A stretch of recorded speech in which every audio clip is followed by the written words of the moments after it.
Jainism is the mother of all religions of the world. జైన మతం ఈ ప్రపంచంలోని అన్ని మతాలకు తల్లి వంటిది. దాంట్లో ఎటువంటి సందేహం లేదు. జైన మతమే అన్ని మతాల కంటే ముందు ఆవిర్భవించింది. నిజానికి మొదటి తీర్థంకరులైన ఋషభదేవుడు ఈ గ్రహాన్ని భోగభూమి నుండి కర్మభూమిగా రూపొందించారు. Meaning, people did not have to work before his recommendations. అంటే వారి బోధనలకు ప్రతిపాదనలకు ముందు ప్రజలు పనిచేసేవారు కాదు.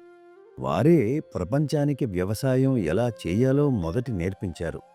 మానవులకు నాగరికత రూపొందించడంలో వారే మార్గదర్శకులు.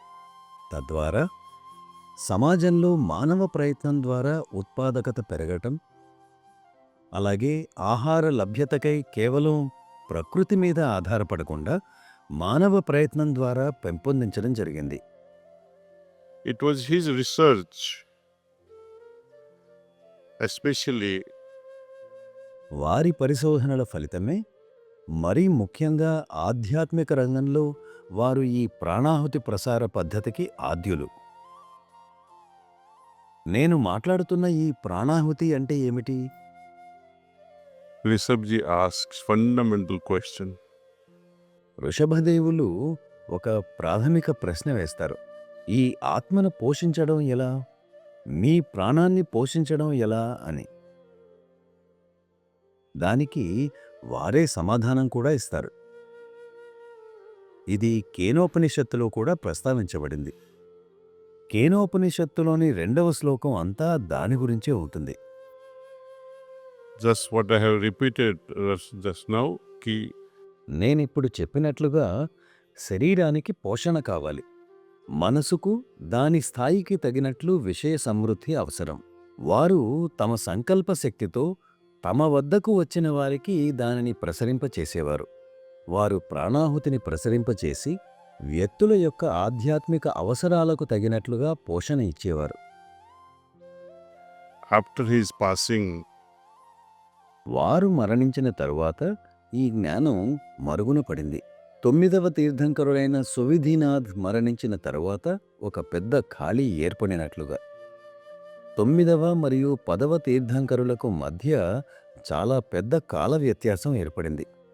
అది జైన మతంలో ఒక చీకటి యుగం అనుకోవచ్చు. చాలా చెడు విషయాలు జరిగాయి. మొదట్లో నేర్పించని చాలా ఆచారాలను బలవంతంగా అమలుపరిచారు. కారణం ఏదైనా కావచ్చు.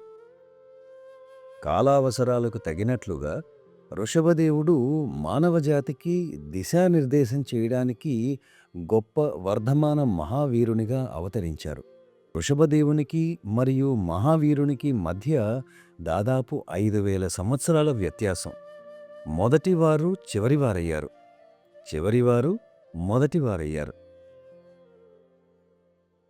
హార్ట్ఫుల్నెస్ మార్గదర్శి అయిన ఫతేగఢ్కు చెందిన శ్రీరామచంద్ర 1873వ సంవత్సరంలో జన్మించారు.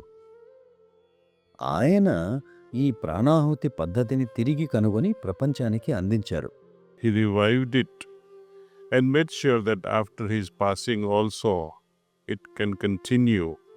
ఆయన దానిని పునరుద్ధరించి తన తర్వాత కూడా అది కొనసాగే విధంగా ప్రజలు లబ్ధి పొందేలా చేశారు. మీలో కొంతమందికి తెలిసి ఉండొచ్చు, మరికొంతమందికి తెలిసి ఉండకపోవచ్చు. 2 గొప్ప తీర్థంకరులు. ఒకరేమో మొదటివారైన ఋషభదేవులు. ఆయన సూర్యవంశీయులు. He was the seventh, he prevailed 73 generations before Sri Ramchandra of Ayodhya. ఆయన అయోధ్యకు చెందిన శ్రీరామచంద్రునికి 73 తరాల ముందు వారు. ఆయన అదే సామ్రాజ్యానికి చెందినవారు, అదే రాజ్యవంశం. Likewise, there is one more Tirthankar, Neminath, who also was directly related to Lord Krishna. అలాగే మరో తీర్థంకరులైన నేమినాథులు ఆయన శ్రీకృష్ణుడితో ప్రత్యక్ష సంబంధాన్ని కలిగి ఉన్నారు. ఇవన్నీ వదంతులు ఏమాత్రం కావు, అలాగే పురాణగాథలు కూడా కావు. ఇవి సత్యాలు.